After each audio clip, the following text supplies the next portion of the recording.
Would you believe it? Paolo Maldini, the skipper, has scored it.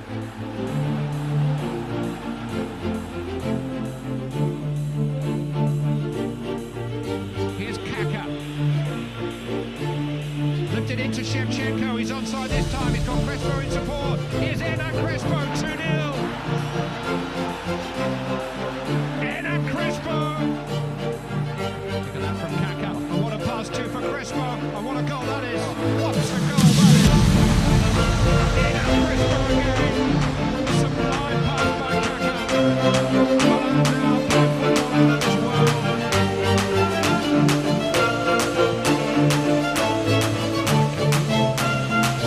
Towards Gerrard! Hello!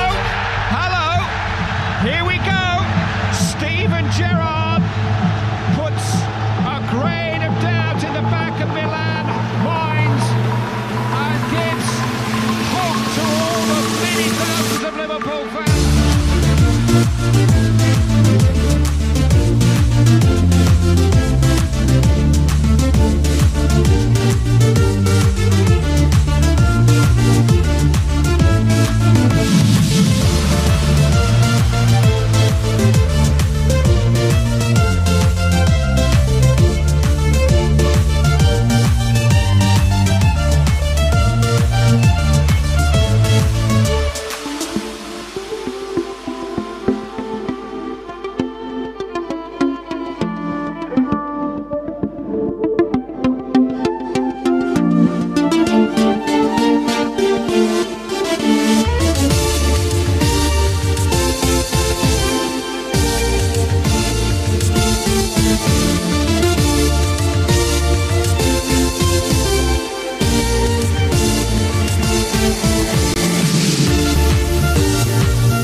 If you win them, you're going to win something.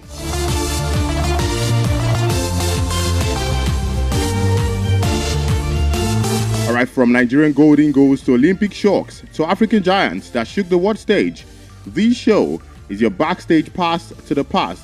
I'm going to be bringing you facts, voices, memories, and maybe even the futures as we relive the moments that made fans scream, nations proud, and history take note. So whether you're in traffic or at home or you're just chilling with your radio, I promise you this, after today, you'll never see sports the same way again. All right, I welcome you in the name of the chairman of Melody FM, Prophet Sam Adebayo Baba Authority, and also the general manager of Melody 100.7 FM, Eniola Afolabi, the sports marshal, and also the producer of this show, Esprit the Finest, Adegoke. Daniel Adeyemi is the studio manager for today, and also the man at the engineering, engineering unit, Amos 33, doing justice to that, and also Auntie Fee still in the building. All right, I'm Akinbobola, Egunfemi. Welcome on board.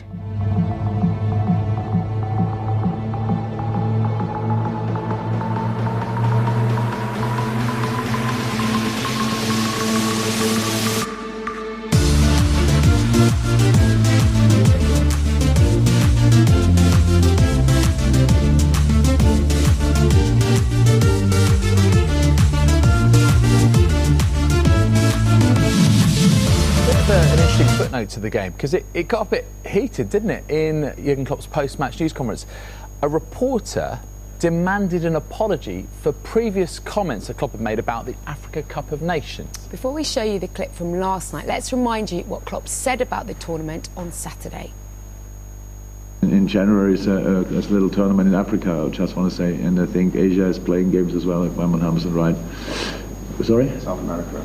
South America as well, great. Oh, can't wait. Yeah, you could sense a little bit of sarcasm in the voice of Jurgen Klopp. However, the reporter did take a little bit of offence at Klopp describing the Africa Cup of Nations as a little tournament. Just take a listen to this. I think it's an insult to the players, it's an insult to the fans, it's an insult to the people, and it's an insult to the continent. Stop. I think you the continent and apologize. Stop, it's all good. It was not, I didn't mean it like that. I didn't mean it like that. I don't know why you understand it like that, to be 100% honest. That was what you said. I listened to the press. That was what you said. Oh, no, I know it. I know. The continent, in Africa. But I didn't mean it like that. Okay, come on. Did you say what you say, and then I start what I want to say. If you are not finished, come on. Tell me what you want to say. I'm done. I said I think you're the continent and apology. That's it. I'm done. That's it. Yeah. So thank you. I'm really not. It was not even close, and not even my idea in my mind that I want to talk about AFCON as a little tournament or about the continent of Africa like a little continent. Not at all.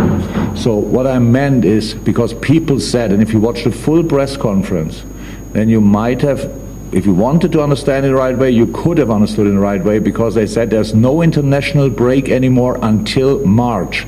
And I said, oh, there's a little tournament in January. And I didn't mean a little tournament, it just means like you say it when there's still a tournament. It's ironic.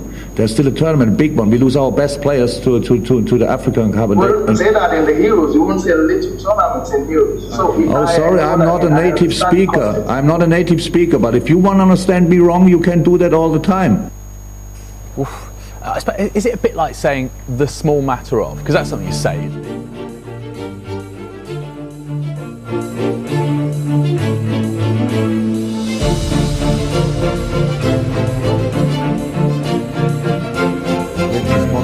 African players. I don't think you get enough credit for that, because there was a reluctance. It felt like there was a reluctance from Sir Alex, purely because of losing them to go to AFCON. Yeah, but that is a problem that we know. I always felt that if you are in a top team and you have African players, it's not a problem, because you miss the guys in 2 years, you miss the guys for 6 weeks, it's not a problem. The problem is like it happens with me in Roma, where a squad is a very limited squad, and then you go to this period and you lose 3 players for African Cup and 1 player for Asian Cup.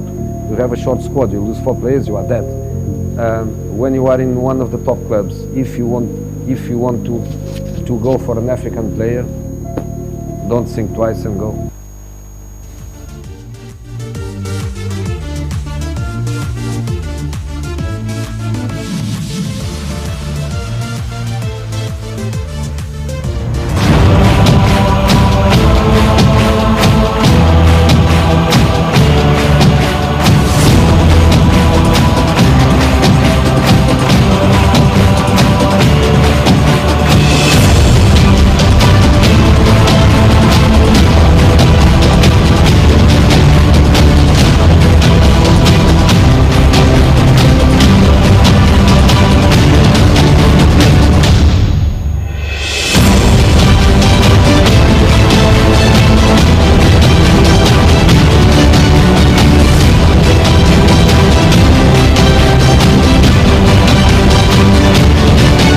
That was the voice of Jose Mourinho and Jurgen Klopp.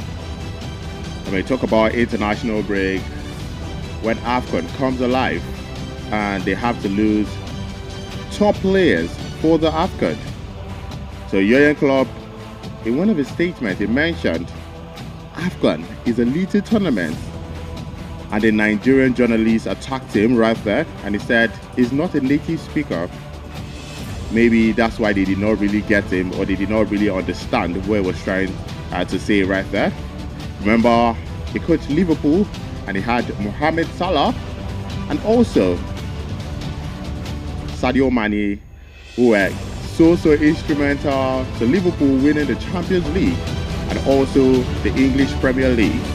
And at a point, both of them even won the Golden Boot of the Premier League. So the big topic for today is why clubs panic when AFCON approaches. So why clubs panic when AFCON approaches. Sunderland right now in the Premier League have about 7-8 key players of African nationality. Masuaku, Bertrand Traore, and also Sadiki, that fantastic player of DR Congo. Simon Adingra also, and a couple of other players. And right now, Sunderland are doing fantastically well with the help of these African players. Now, should the AFCON start, some of these key players would have to leave for their various national team. For Sadiki, DR Congo, Simon Adingra, definitely for Côte d'Ivoire, and Bertrand Traore for Burkina Faso. Now, what's going to happen to Sunderland? Hence, the big topic today: why clubs panic when AFCON approaches. That's the African Cup of Nations. Every time the African Cup of Nations clocks rolls towards kickoff, a familiar drama repeats itself. Managers sigh, sporting directors frown, social fields eat up, and European clubs start sounding panicked. And so today on Sport Echoes, we're going to be talking about why that panic is real, what fuels it, and whether it's justified. Now, I'm going to be talking about the fact that what fuels all of this conversation. Definitely, we know that these African players, some of them are key to their team. They are integral members of the team. But we'll talk about whether it is justified, whether the AFCON is justified holding December and January. December, January, because the last AFCON happened January, February, right there. And this one is going to be December and January. So we're going to be talking about the fact that if the AFCON is justified due to the particular time it's being played, you know, the likes of Arsenal, Liverpool, some of these key teams, they would have matches. They're not going to stop club games because of the AFCON. Hence why some European personalities have come out to say that maybe the AFCON should come June, July, August, when the league matches are done and over, and where the Euros also come alive too. But we'll talk about why it is placed at this particular time and whether it is justified. AFCON traditionally takes place in January or otherwise in the European mid-season because of African climate conditions and logistics. That timing collides directly with a hectic period for clubs. League fixtures, domestic cups, European knockout ties, and key momentum phases for title races or relegation battles. Losing key starters in the middle of the campaign can derail carefully built momentum. A 9-game stretch or a 2-week run without your best striker, defensive midfielder, or centre-back can cost points, prize money, and even qualification for next season's competition. Now, let's talk about the tactical dependence on African players. They are starters, not substitutes.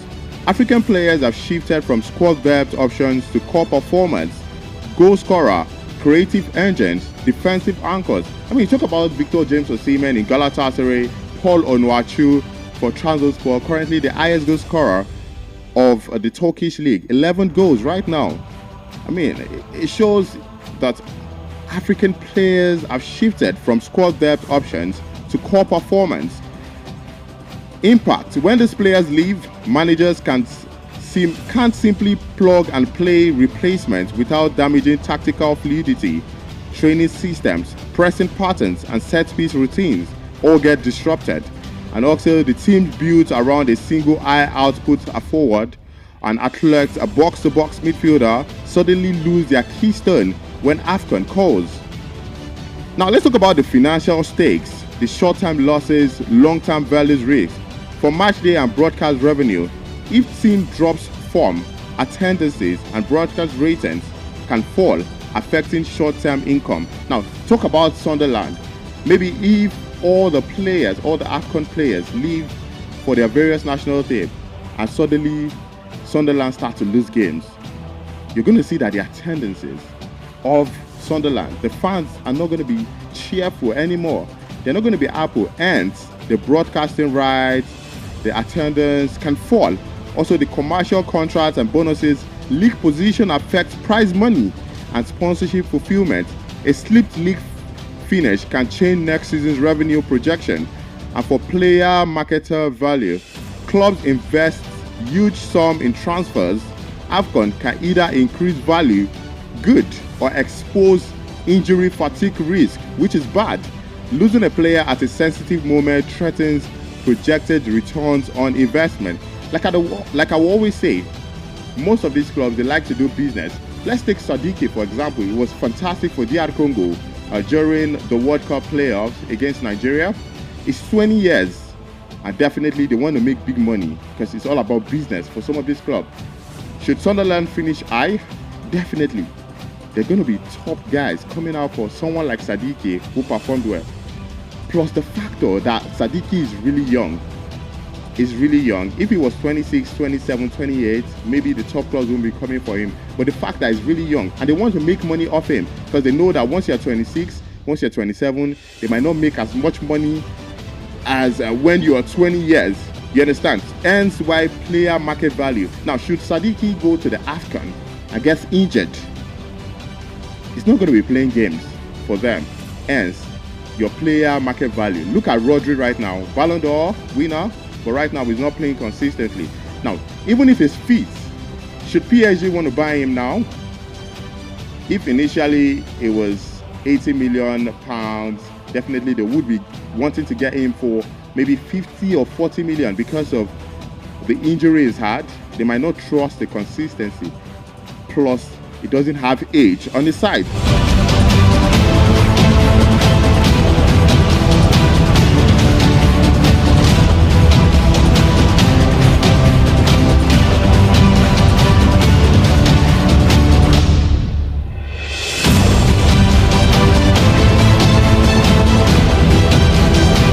Also, squad depth and fixture congestion. Many clubs are rebuilt for this drain. Depth disparity. Top clubs with deeper squad can cope. Mid-table or smaller clubs with one or two standout African international feel the utmost. Fixtures pile up. FA Cup replays. League games and European ties leave little room for rotation without a drop in quality. Competitive inequality. That's why some managers sound most aggrieved. Their squads were not constructed to lose top talent mid-season. Just like Jurgen Klopp, I played that earlier when he talked about the fact that AFCON is a little tournament because he was going to miss Mohamed Salah and Sadio Mane, who were really integral for Liverpool at that point in time. And also the transfer market. January window pressure. AFCON overlaps with the winter transfer window. Clubs may scramble to find short-term cover or panic buy replacements, often at inflated prices or on loan terms that disrupt squad harmony. For player valuation, a strong AFCON can boost a player's market value. A poor return or injury can depress it, shifting clubs selling buying calculus mid-season. I said that earlier. And for fans' expectation, losing stars often leads to poorer results and immediate social media backlash. Managers and sporting directors face questions in press conferences, amplifying stress, job insecurity. In extreme cases, poor form during the AFCON window can accelerate managerial sackings or create toxic environment. So for signing clubs, should they not perform well, it might affect the manager. You know, managers, they don't get praise even when they are winning, when they are losing. But this time, it's going to be really bad if they consistently lose games. So poor form during the AFCON window can accelerate managerial sackings. Perceived double standard and historical grievances. For double standard, clubs accept and support European international for Euros or South American players for Copa America, largely without protest. The difference, timing and commercial perception, fuels a sense that AFCON is undervalued. Historical context, long-standing frictions over release timing, medical disputes, and the differing priorities have built a distrust. Clubs sometimes frame AFCON as a nuisance rather than a national honor, and that sentiment breeds conflict.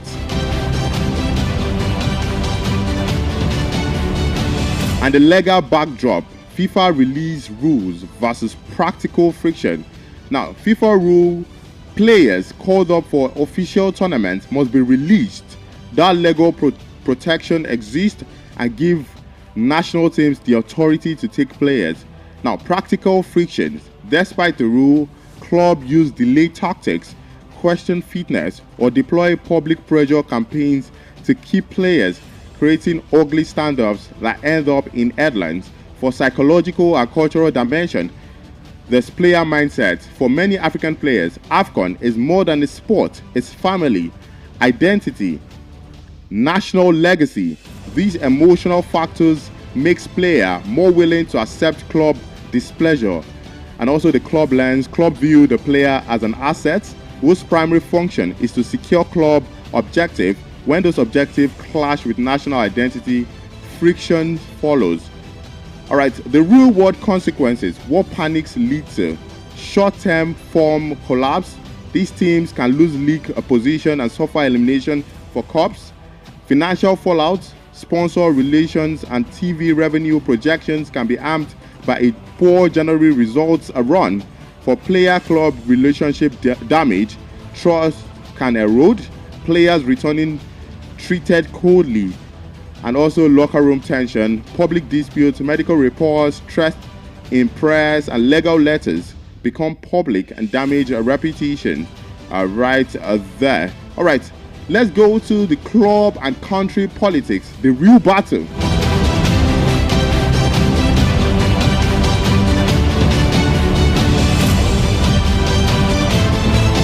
Now, to understand the tension, we must go back to sports wiring. Football has two masters. Clubs pay salaries, handle fitness programs, and invest in transfers. Countries, on the other hand, they demand players for national duty, for tournaments, qualifiers, friendlies, and camps. Now, the calendar was never designed to satisfy both. European clubs operate on a strict August-May cycle. International football operates year-round. And AFCON falls during European winter. World Cup qualifiers cut into domestic weeks. Friendlies interrupt club momentum. So AFCON falls during European winter. International football operates year-round. So whether you like it or not, international football would always operate in a year. Definitely no stopping. But for AFCON, it falls during winter. For World Cup qualifiers, they cut into domestic weeks. Friendlies interrupt club momentum. But European clubs operate on a strict August-May cycle. And at that point in time, the league games are over. The Champions League, some of these top leagues, they are over by that time. So August and May, where some of them are supposed to be rested, that's the players. They go on to their European sides to play European competitions right there. Now, the big question is, who actually owns this player? That's a powerful question. Who actually owns these players? The politics intensify because both sides feel entitled to players. For clubs, they say we pay his wages, we protect his health, we lose points if he's gone. They argue from an economic standpoint, salaries, medical staff, contract value, and investment. For countries, they say is a citizen first. National representation is the highest honor. They argue from identity, pride, culture, nationhood, and responsibility. So when you look at it, both of them, they have a point. Because the clubs, definitely. Let's take Osimhen, for example. I'm saying he makes more money from Galatasaray. Well, some of the national teams, they pay. I mean, win bonus, some of these bonuses. But in terms of salary, they say they play salary. They pay players every week. So So definitely it's the club side that do all of those things. So for club sides, they say we pay his wages, we protect his wealth, his health, we lose points if he's gone. They argue from an economic standpoint, salaries, medical staff, contract value, and investment. For countries, although they pay bonuses, they pay little amount of money, but not compared to club size. But it's all about being a citizen. National representation is the highest honor. They argue from identity, pride, culture, nationhood, and responsibility. But many players will say, well, make a Japa go play for one of these top subs so that I'll make more money for myself and my family. So most of them would dwell, I want to go to all of those club sides. Now, the big question is,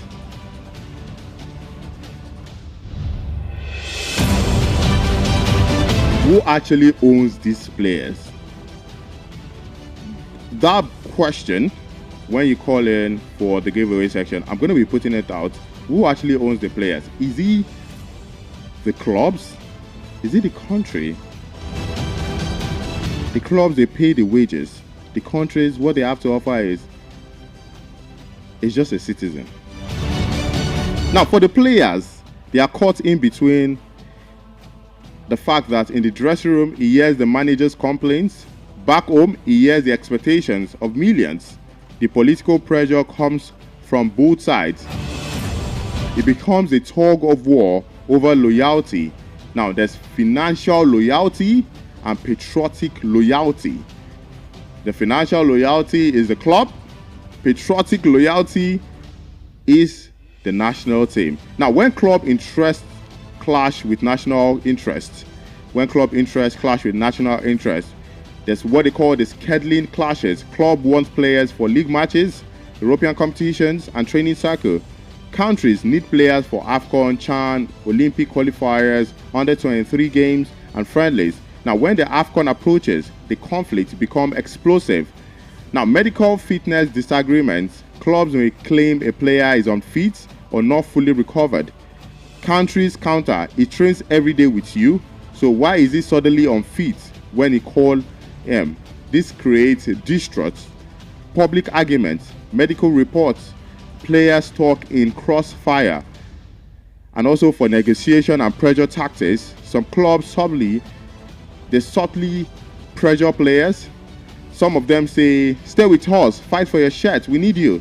Some countries counter, if you don't show up, you may lose your national place. For clubs, they rarely openly refuse because FIFA rules require release, but they deploy political weapons behind the scenes.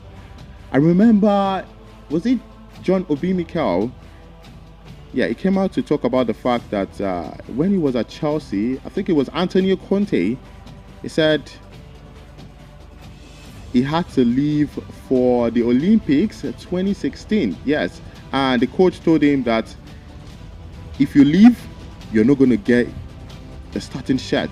So he got back from the Olympics, yes, and afterwards he had to play with the under-23. So that's an example of what happens in this scenario. He wasn't a starter, but the club coach at that time, Antonio Conte, he told him that if he leaves for the Olympic, he's going to lose his starting shirt, even though he wasn't a starter, and he was going to be replaced with the under-23. But Mikel Obi, according to him, he said he would rather play for his national team, and Nigeria ended up going as far as winning bronze in that competition. We'll lose. Some might say Chelsea ended up winning the league, but irrespective, he would still get a medal. But at the same time, how many Nigerian players have won the Olympics? Well, we talk about the 96, but afterwards, has anyone gone as far as a bronze medal except from the 2016 Samson Siasia squad? That's a big question. So who actually owns these players?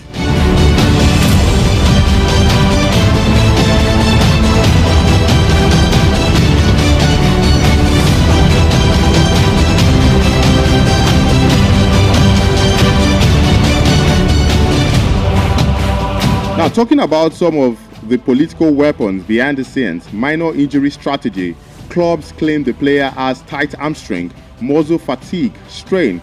This can delay or block call-ups. For delayed results, clubs hold on to the player till the final allowable hour, leaving him tired and unprepared. For media pressure, managers publicly complain. The timing is terrible. We are losing our key players. At crucial moments, they turn public opinion against AFCON or guilt trip these players. Or sometimes this club hints subtly, you know, we all need to extend your deal next year. Think about your decision. That's one of the tactics of these clubs. They will tell you that we need to extend your deal next year. So think about your decision. If you leave, the chances are really low. If you stay, well, maybe 80%. This puts players in emotional and financial distress. For national team, their power moves, public naming, shaming, and summons. Federation announced squads early and emphasized the players' commitment. This pressures clubs to comply. FIFA escalation. National teams may escalate disputes to FIFA, forcing clubs to release the player. Emotional appeal. Ignore the call of your country. How would your people see you? This adds cultural pressure. Clubs cannot match. Releasing statements. Some federation public rebuters. We have received no official medical report. The player is fit. Something about Sadiq Umar. Some time ago, a science situation of this caliber happened where I think it was in Valencia. When he was in Valencia, he was called up and all of a sudden he had to come out to say that he's injured, and the national team said he's not injured. Back and forth. I mean, something related to that. So that's another example. This human being stuck in the middle. The players battle three forces. His club paying him millions, giving him daily support. His nation carrying expectations of millions. His own career, injury risk, form, contract negotiation. Psychological pressure on players includes being branded unpatriotic if they stay with the club, being labeled selfish by clubs if they choose AFCON, fear of losing their club position, fear of national backlash, fear of injury ruining a big contract. This is not just politics, it's emotional warfare. When politics turn ugly, real consequences, relationship breakdown, a player may return from AFCON to an angry manager and a cold dressing room. Transfers get complicated. Clubs start questioning the player's availability, affecting market value. Legal battles begin. FIFA warnings, threats of ban, medical affidavits, statement versus counter statement. The full machinery kicks in. The club media narrative. Some clubs try paint AFCON as inconvenient or poorly organized. This affects global preparations of African football. Why AFCON is at the center of the club-country war. AFCON is the only major continental tournament that interrupts European season. Hence the topic. So AFCON is the only major continental tournament that interrupts European season. African players are now world-class players, star strikers, main creators, first choice defenders, elite goalkeepers. Clubs aren't losing fringe players anymore, they are losing match winners. The prestige. AFCON is more than a football tournament. It is cultural, emotional, political. African nations treat it like the World Cup. The stakes are enormous. European football, Eurocentric bias. Some clubs view AFCON as less important. It is disrespect rooted in old attitudes. This fuels resentment and pushback from African federations.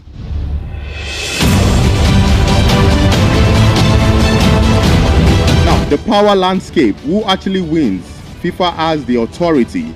Clubs must release players. FIFA can sanction clubs that refuse. FIFA protects national tournaments. Clubs have the leverage. They control money, career progression, and day-to-day environment. Players have the emotion. They must decide which side to disappoint. Countries have pride. They represent millions who see AFCON as heritage, not as inconvenience. So who wins? Honestly, if I should put out my opinion, no one. Because when you look at it, both sides have the positives and also the negatives. That, just like I said, the AFCON. For Osimhen, definitely, it's going to be national pride for him. If he comes to Nigeria, plays in the AFCON, I mean, win awards, score goals, and do all of those things. But the money factor, that's why he's a football player. Because when he comes to Nigeria, for his friends, for his family, they expect you to lose it. Like KOB would always say, they'll spend money. So where is he going to get the money from? Is it from the country? Definitely it has to be from the club side, because Galatasaray, according to what we hear from these club teams, that they pay them every week. Not small money, but humongous amounts of money.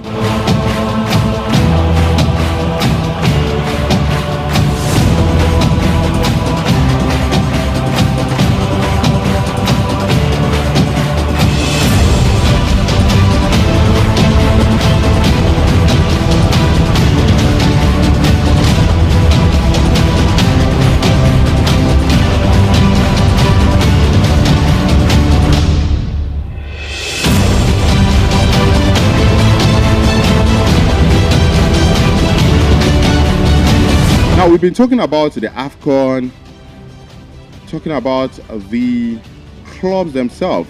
Now, let's talk about the players. These players themselves, the emotional battlefield. The players carrying two nations on their shoulder. Because, I mean, I've been dwelling on the club side and also the national team angle, the AFCON, precisely. But now, let's talk about the players carrying two nations on their shoulders. When AFCON approaches, the African player becomes the most pressured person in the world. At the club, player wants him available, fans expect weekly performances, teammates rely on him. At home, millions expect to show up for AFCON, family sees it as an honor, government sees it as national pride. Now the club pressure, clubs rarely say don't go directly, just like I said, because of the FIFA rule, but they apply pressure in many layered ways. Now, we might not know because the clubs won't come out to say all of these things, but the players themselves, they feel the grit. They feel all of those pressure. There's performance guilt. You know, we really need you for these matches. There's contract reminders. We are looking at new deals soon. Stay fit. There's squad threats. If your replacement performs well, your starting place might not be secure.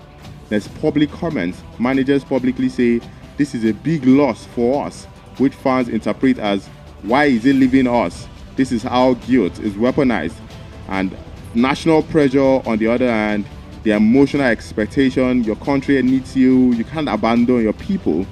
The family believe. I mean, when you come home, you're definitely going to meet one or two, three people of your family, even if it's not your nuclear family, extended. Osimhen is everywhere. Definitely, he has brothers, he has siblings, he has cousins out there. And even if some of them are in Turkey with him, but some definitely will be in Nigeria. So questions will be firing left, right, and center. So there's family belief, emotional expectation, the legacy pressure. A player can achieve immortality by winning AFCON. Clubs may pay the salary, but national title builds eternal status. And there's also media scrutiny. African media frames absence as betrayal.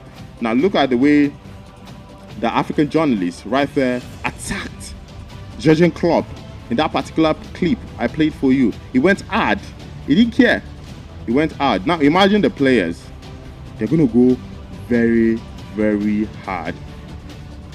Questions like, he choose money over country. Now money they follow. You know the reason our club, our national team. You know, questions like that. The pressure start to eat some of these players. The mental health strain, the anxiety, the guilt, the fear, isolation, identity confusion, and also the career dilemma. Which choice helps or hurts long term? If the player chooses club over country, he may secure a new contract, he avoids injury risk, but he loses respect at home. Future call-ups may be affected. His national legacy suffers. If he chooses country over club, he gains national glory. He strengthens his identity, but he may return to limited playing time. His club career trajectory may slow, and also transfer interest may be affected. This is the harsh reality. Now, I always think about it. if a player chooses to stay with his club team and the national team goes on to win maybe the AFCON, when definitely you're supposed to be part of the squad, but because you had to pick your club side, it's going to be painful, because when they talk about it in future, oh, Didier Drogba never won the AFCON. Oh, why did he not win it? He was playing active football around that time. Well, he decided to stay for his club. And see, we did it without him. Questions like that, the headaches. So for foreign players, they don't face the same pressure. European players leave for the Euros, no complaint. South American players leave for Copa America, no complaints. Asian players go for Asian Cup, minimal backlash. Only African players are guilt-tripped, pressured, morally judged, doubted, questioned. These double standards makes the player burden even heavier. The identity struggle, who am I playing for? This is the deepest part. Most African players grew up in humble backgrounds. Their success is tied to carrying the dreams of entire communities, but their professional success is tied to the clubs that pays them. It becomes a spiritual battle. A player once said, "At my club, I am an employee. For my country, I am a son." That perfectly sums up the emotional split. At my club, I am an employee. For my country, I'm a son. When pressure explodes real-life scenarios, without naming specific cases, here are examples of what happens. Players hide injuries, player fakes injuries, player rushes back from AFCON, player gets abused online, player's agent intervenes to protect contract negotiations. This shows that for players, AFCON season is a psychological battlefield. Now, what are the solutions that can ease player pressure? For clubs, acknowledge AFCON as a major global tournament. Give players guaranteed return to squad integration plans. Offer psychological support and avoid guilt-tripping press conferences. Now, for the countries, that's for the clubs. These are solutions that can ease player pressure. Now, for countries, improve communication with clubs, provide a transparent medical reporting, support players' fatigue management, protect players from media harassment. For CAF, FIFA, strong protection of player rights, clearer consequences for clubs that intimidate players, better scheduling and coordination. For the players, involve agents early, seek medical health support, keep documentation of communication, make decisions guided by long-term career needs. I mean, these are some of the things these players can do. For CAF and FIFA, stronger protection of players' rights, clearer consequences for clubs that intimidate players, better scheduling and coordination. For countries, improve communication with clubs, provide transparent medical reporting, support player fatigue management, protect players from media harassment. And also for clubs, acknowledge AFCON as a major global tournament, give players guaranteed return to squad integration plans, offer psychological support, avoid guilt-tripping press conferences. Right there.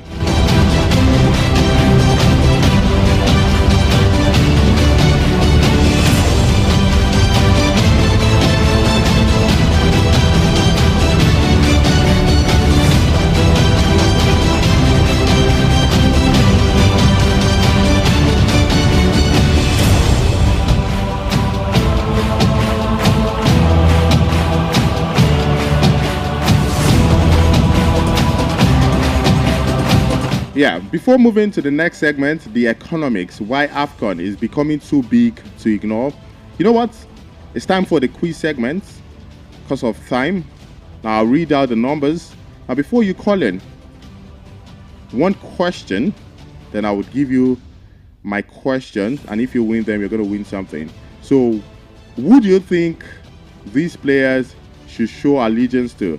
Is it the club or the national teams they represent?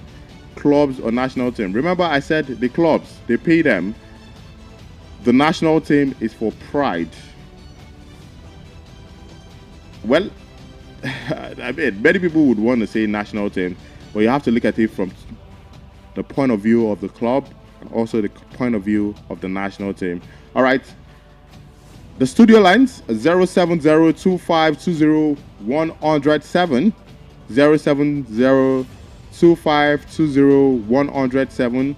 You can as well call 07055071107.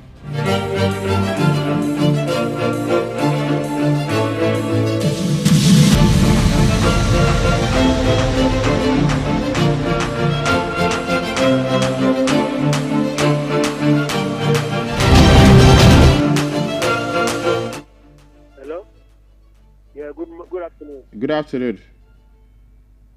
My name is David. David, from where? From Challenge. From Challenge. How are you doing today? Good, sir.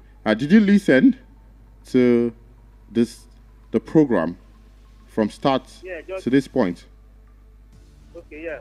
Yeah. So I'm going to ask you a question. Who do you think the players should show allegiance to at this point in time? Is it the clubs or the national team they represent? Club. The club.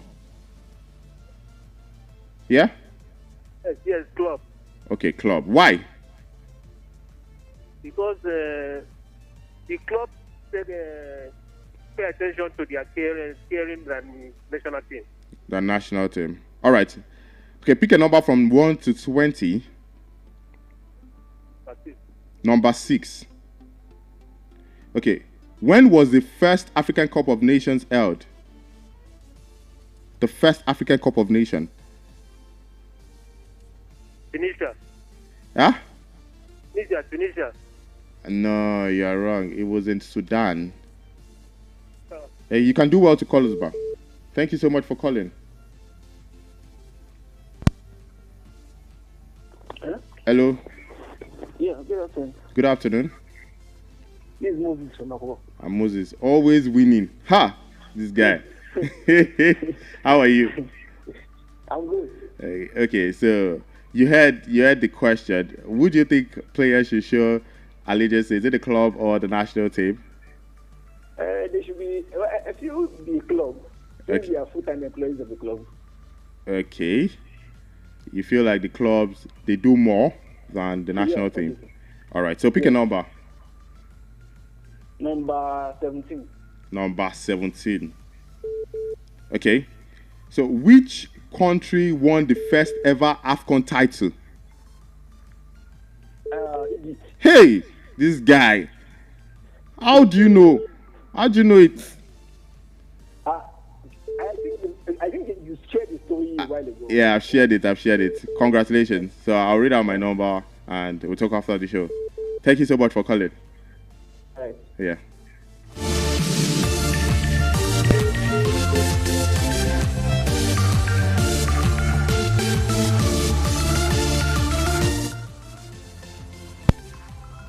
Hello. Hello. Good afternoon. Good afternoon. What's your name?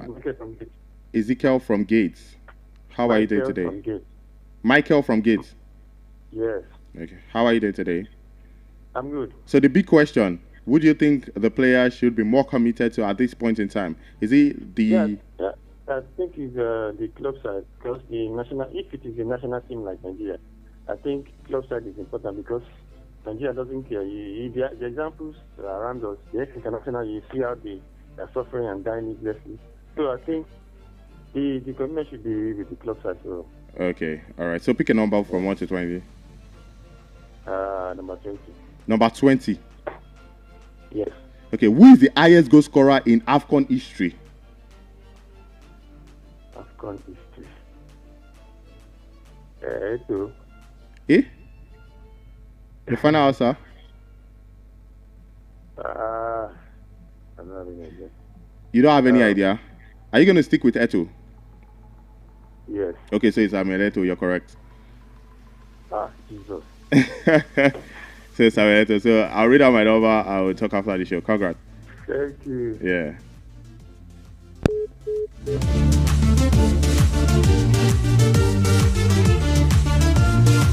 So yes, Samuel Eto'o of Cameroon with 18 goals. That's the highest goal scorer in AFCON history. Sometimes Just trust your instincts.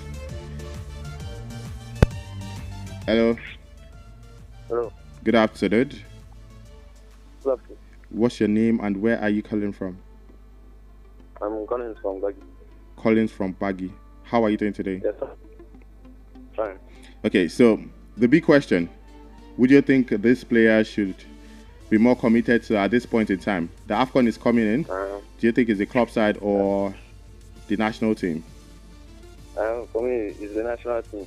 National team. Okay, why? Yes, you're the sir. first person picking this. Sir? I say you're the first person picking the national team. So why? Because it's only once in 2 years. Okay. I mean, that's fair enough. That's fair enough. Okay, so pick a number, 1 to 20. Number 8. Number 8. Number 8. Okay. Number 8. Which country has hosted AFCON the most times?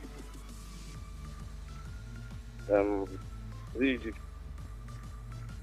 I'm asking you now. Don't say asking you if it's Egypt. Huh? I don't pick a star. Just pick a particular country. Okay. 1, 2, 3, 4. Just pick it. Just pick any country that comes to your mind. Let me say. Yeah? I don't know. You don't know? I don't know. I don't. Yes. You are going to stick with. Okay. So the answer is Egypt. I will see what I would do. Thank you so much for coming. Yeah. All right. So yeah.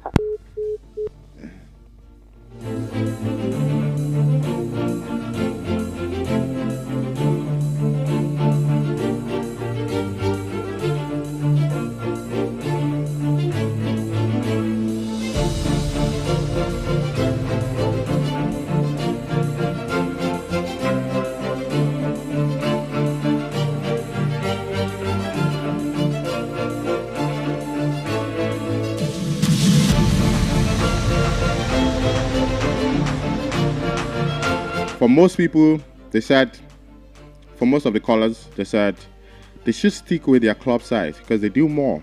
They pay the players, the medical facilities. And let's take, for example, if a player gets injured in the AFCON, most of the times the clubs, they request for that player and treat that player. And just one person said the player should stick with the national teams during this period because it's just once or twice. Okay, the AFCON is organized every 2 years, so it's once in 2 years. At least the club should understand. Well, quite a debate. All right, special thanks to Daniel Adeyemi, who is the studio manager for today. My brother at the engineering Amos 33. The producer of this show is Pretty the Finest, Adigoke. And the general manager of Melody 100.7 FM is Eniola Afolabi, the sports marshal, and also the chairman of Melody FM, Prophet Sam Adebayo Ojo, Baba Authority. All right, for the winners, I'm in dilemma. Is it 2 winners or 3 winners? Okay, let's say 2.5 winners.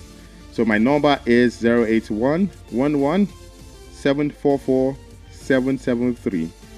081 11 744 773.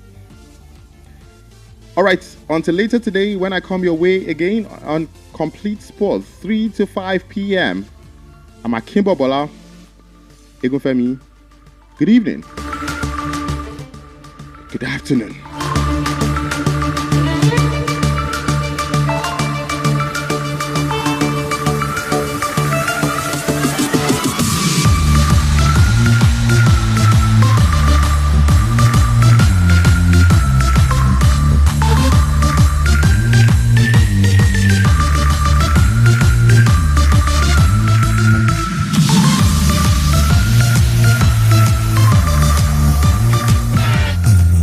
Pasha.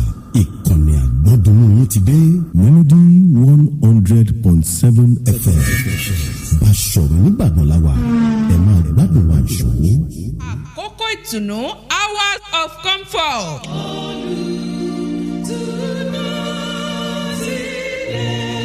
Ètò àkókò tùnú ti balẹ̀ kà lórí ìkànnì Melody 100.7 FM Ìbàdàn. Lórí ètò yìí láti máa gbọ́rọ̀ Ọlọ́run ìwàásù tá a sì tún máa gbàdúrà. Ẹ pàdé Pastor Samuel Ọláníyì Ọbáfẹ́mi tìjọ Power